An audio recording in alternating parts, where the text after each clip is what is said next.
Hello guys, നമ്മളിന്ന് മൊണാർട്ടോ safari പാർക്കിലേക്കാണ് പോകുന്നത്. അഡ്ലൈഡിൽ നിന്ന് ഏകദേശം 85 ദൂരം സഞ്ചരിച്ച് ഏതോ കാട്ടുമുക്കിലുള്ള ഡെസേർട്ട് പോലത്തെ ഒരു സ്ഥലത്താണ് നമ്മൾ എത്തിച്ചേർന്നിരിക്കുന്നത്. ഇവിടെ താനയുണ്ട്, മയിലുണ്ട്, പുലിയുണ്ടെന്നൊക്കെയാണ് പറഞ്ഞേക്കുന്നത്. നമുക്ക് പോയി നോക്കാം ഗായ്സ്. അപ്പം ഇവിടെ വന്നിട്ടോ അല്ലാണ്ട് നമ്മൾ ഓൺലൈനോ നമുക്ക് ടിക്കറ്റ് എടുക്കാൻ പറ്റും. ടിക്കറ്റിൻ്റെ പ്രൈസ് അഡൾട്ടിന് $49 വരുന്നത്. നമ്മൾ രണ്ടുപേരും വന്നേക്കുന്നത് സ്റ്റുഡൻസ് ആയതുകൊണ്ട് തന്നെ നമുക്ക് കൺസെഷൻ ടിക്കറ്റ് കിട്ടും. നമ്മൾ $36 ടിക്കറ്റ് എടുത്ത്. നമ്മൾ നേരത്തെ ഓൺലൈൻ ടിക്കറ്റ് എടുത്തു, പക്ഷേ ഇന്നിപ്പം വീക്ക് ഡേ ഒക്കെ ആയതുകൊണ്ട് വലിയ തിരക്കൊന്നും ഇല്ലാത്തതുകൊണ്ടും ഓൺലൈൻ ടിക്കറ്റ് എടുക്കേണ്ട ആവശ്യമില്ല. നിങ്ങളുടെ സൗകര്യം പോലെ എങ്ങനെയാണെന്ന് വെച്ചാൽ എടുക്കുക. 9:30 ഇവിടെ നിന്ന് ആദ്യത്തെ ബസ് സ്റ്റാർട്ട് ചെയ്യുന്നത്. പക്ഷേ അത് കഴിഞ്ഞ് 20 മിനിറ്റ് കൂടുമ്പം ബസ് ഉണ്ടെന്നാണ് ഇവിടെ എഴുതി വെച്ചേക്കുന്നത്. അവസാനത്തെ ബസ് 3 മണിക്കുമാണ്. 5 മണിക്ക് 5:30 വരെ എന്തോ ആണ് ഇത് ഓപ്പൺ ആയിട്ടുള്ളത്. നമുക്കിവിടെ കയറുമ്പോൾ തന്നെ ഇങ്ങനെ ഒരു കാറ്റലോഗ് പോലത്തെ ഒരു സാധനം തരും. ഇവിടെ ഓരോ അനിമൽസിനും ഏതൊക്കെ സമയത്ത് ഫുഡ് കൊടുക്കുന്നു എന്നൊക്കെ എഴുതി വെച്ചിട്ടുണ്ട്.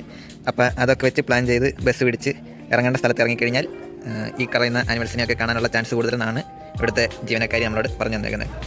ഗൈസ്, മൊണാർട്ടോ സഫാരി പാർക്കിൽ നമുക്ക് കാണാൻ കഴിയുന്ന മൃഗങ്ങൾ lion, giraffe, meerkat, black rhino, white rhino, zebra, hyena, Tasmanian devil, wallaby, cheetah, African painted dog, chimpanzee, ostrich, bison, പിന്നെ എലിഫൻറ്റ്. ഈ എലിഫൻറ്റ് റീസെൻ്റ് എഡിഷനാണ്. അവർ ശ്രീലങ്കയിൽ നിന്ന് ഇവിടുന്ന് കഴിഞ്ഞ പ്രാവശ്യം ബർമയിൽ നിന്ന് കൊണ്ടുവന്നായിരുന്നു. അതൊരു ബിഗ് ന്യൂസ് ആയിരുന്നു ഇവിടെ എല്ലാം. സോ ഈ അനിമൽസിനെ മാത്രം നമ്മളിവിടെ എക്സ്പെക്ട് ചെയ്യാൻ പാടുള്ളൂ. That's it. കൊടുത്തില്ലേ? അപ്പോൾ നമുക്ക് കുപ്പി കൊണ്ടുവന്ന് കഴിഞ്ഞാൽ വെള്ളം നിറച്ചുകൊണ്ട് പോകാനായിട്ടുള്ള സംവിധാനം ഇവിടെ ഉണ്ട്. പക്ഷേ കൊക്കക്കോളയോ ഹോട്ട് ഡ്രിങ്ക്സോ അങ്ങനെയൊന്നും കത്തി കയറ്റാൻ പറ്റത്തില്ല എന്നവർ പറഞ്ഞിട്ടുണ്ട്. ഗൈസ്, ഇവിടെ വാക്കിംഗ് ട്രെയിൽസും ഉണ്ടെന്നാണ് ഇവിടെ എഴുതി വെച്ചേക്കുന്നത്. ഇത് പക്ഷേ എങ്ങനെയാണ് സംഭവം എന്ന് എനിക്ക് അറിഞ്ഞൂടാ. നമ്മൾ സിംഹത്തിൻ്റെ ഒക്കെ അടുത്തോട്ട് നടന്ന് കയറി ചെല്ലുമോ ഇന്ന്, എങ്ങനെയാണ് സംഭവം എന്നറിഞ്ഞൂടാ. നമുക്ക് ബസ്സിൽ പോകുമ്പോൾ നമുക്കൊരു ഐഡിയ കിട്ടും സംഭവം എന്താണെന്ന്. ഗൈസ്, നമ്മൾ പ്രതീക്ഷിച്ചതിന് വിപരീതമായിട്ട് ഇങ്ങനത്തെ ഒരു ബസ്സിലാണ് നമ്മളെ ഇവർ കൊണ്ടുവന്നത്. ഞങ്ങൾ ഉദ്ദേശിച്ചത് ഒരു ജംഗിൾ സഫാരി മറ്റേ അവിടെ കിടക്കുന്ന പോലത്തെ ബസ്സുകളായിരുന്നു. പക്ഷേ ഇതാണ് ബസ്. നമുക്കകത്ത് ഹലോ അവിടെ പുള്ളി മൈക്കൊക്കെ വെച്ചാണ്. അപ്പോൾ ടൂർ ഗൈഡ് പ്ലസ് ഡ്രൈവറാണെന്ന് തോന്നുന്നു. നമുക്ക് കയറി നല്ലൊരു സീറ്റ് പിടിക്കാം.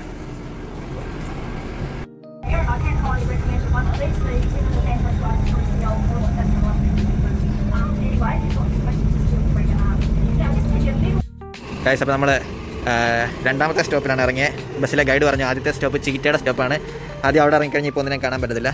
ഇവിടെ ഇറങ്ങാൻ റെക്കമെൻഡ് ചെയ്തു. നമ്മൾ ഇറങ്ങി.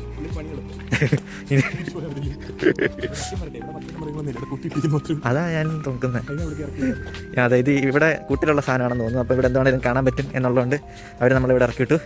നമുക്ക് പോയി നോക്കാം സാധനം എവിടെ നിന്ന്.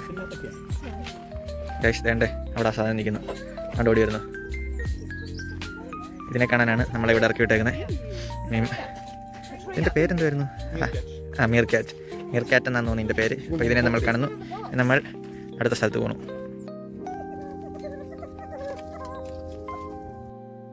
ലോകത്തിലെ ഏറ്റവും വലിയ റൈനോ സ്കൾപ്ചർ ആണെന്നാണ് അവിടെ എഴുതി വെച്ചേക്കുന്നത്. പിന്നെ എന്തിനാണ് ഇങ്ങനെ മണ്ണിൽ എന്തോ കുഴിച്ചിട്ടേക്കുന്നതെന്ന് ഞങ്ങൾക്ക് മനസ്സിലായില്ല. നമുക്ക് റൈനോസറിൻ്റെ അകത്തൂടെ നടക്കാം.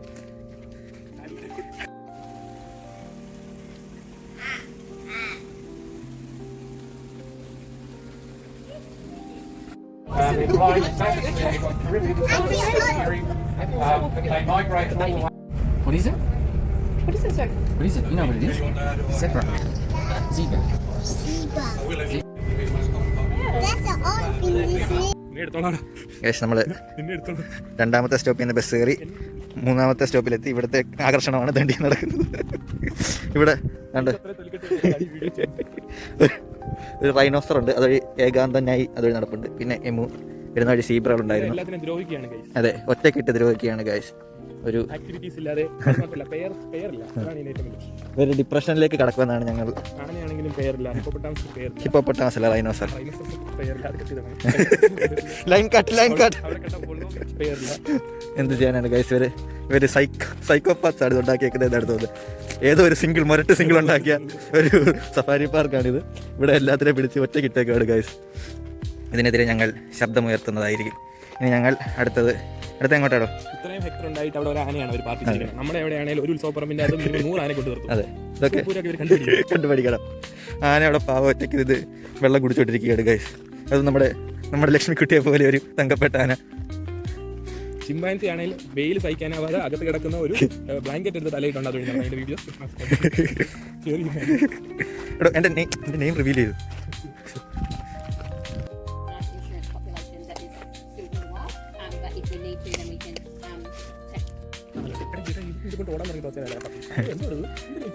എന്തോ നമ്മൾ 4ാമത്തെ സ്റ്റോപ്പിൽ ഇറങ്ങി നമ്മൾ ടാസ്മാനിയൻ ഡെവിളിനെ കണ്ടു. നമ്മൾ ജിറാഫിനെ കാണാൻ പോവാണ്. കുറച്ച് മുന്നേ പറഞ്ഞതിലൊരു തെറ്റുണ്ട്. അവിടെ ഒരാനയല്ല 2 ആന ഉണ്ടെന്നാണ് ഗൈഡ് പറഞ്ഞത്. പക്ഷേ ഒരാനേനെ അകത്തെങ്ങാണ്ട് ഇട്ടേക്കുവാണ്. അവർ തമ്മിൽ സോഷ്യലൈസ് ആയിട്ടില്ല, അതുകൊണ്ട് സെപ്പറേറ്റ് ചെയ്ത് ഇട്ടേക്കുവാന്നാണ് പറഞ്ഞേക്കുന്നത്. ഇനി നമ്മൾ ജിറാഫിനെ കാണാൻ പോകുന്നു. ഗൈസ്, ഒരു ജിറാഫിനെ പ്രതീക്ഷിച്ച് പോയാൽ നമുക്ക് ഒരു കൂട്ടം ജിറാഫിനെയാണ് ഇവിടെ കിട്ടിയേക്കുന്നത്. ഇതുണ്ട് 2 എണ്ണം നമുക്ക് തൊട്ടടുത്ത് തന്നെ ഇവിടെ വന്നിട്ടുണ്ട്. അവിടെ നല്ല കുറേ എണ്ണം നിന്ന് അവിടെ നിന്ന് ഫുഡ് കഴിക്കുന്നു. അവിടെ കുറേ കൊച്ചു ജിറാഫുകൾ. ഗൈസ്, നമ്മൾ ചീറ്റയ്ക്ക് അന്നദാനം കൊടുക്കുന്ന സമയത്ത് കറക്റ്റ് ചീറ്റയുടെ കൂട്ടിലെത്തിയിട്ടുണ്ട്. ഇനിയും ചീറ്റയ്ക്ക് ഫുഡ് കൊടുക്കുന്ന പരിപാടിയാണ് നമ്മൾ കാണാൻ പോകുന്നത്.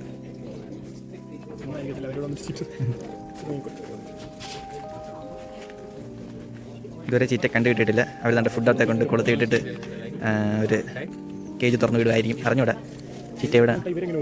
ശരിയാണോ? താണ്ടെ കങ്കാരു,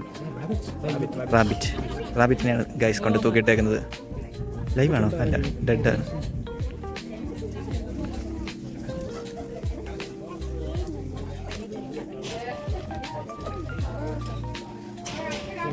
ഗൈസ് അവിടെ കൊണ്ട് അതിനെ തൂക്കിയിട്ടിട്ട് ജോലിക്കാർ തിരിച്ചിറങ്ങിപ്പോയി. അവരിറങ്ങി പോയിട്ട് വേണം ഇവിടെ ചീറ്റേനെ തുറന്നു വിടാനെന്നാണ് പറഞ്ഞേക്കുന്നത്. അവിടെ ഒന്ന് 3 ചീറ്റ ഇപ്പോൾ ഓടി വരുമെന്നാണ് ഗൈസ് പറഞ്ഞേക്കുന്നത്. ആണ്ടെ തുറന്നു വിട്ടു ഗൈസ്. ചീറ്റ വരുന്നു ഗൈസ്. 3 എണ്ണം വരുന്നു ഗൈസ്.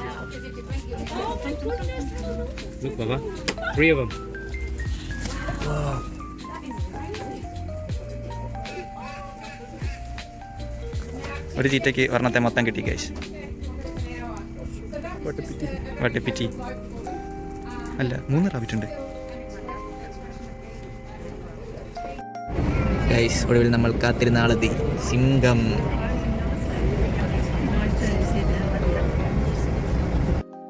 ഗൈസ്, അങ്ങനെ ഫുൾ പാക്കേജ് കഴിഞ്ഞ് നമ്മൾ തിരിച്ച് വേറെ സ്ഥലം എവിടെയോ അവരെ തിരിച്ച് കൊണ്ടിറക്കി വിട്ടു.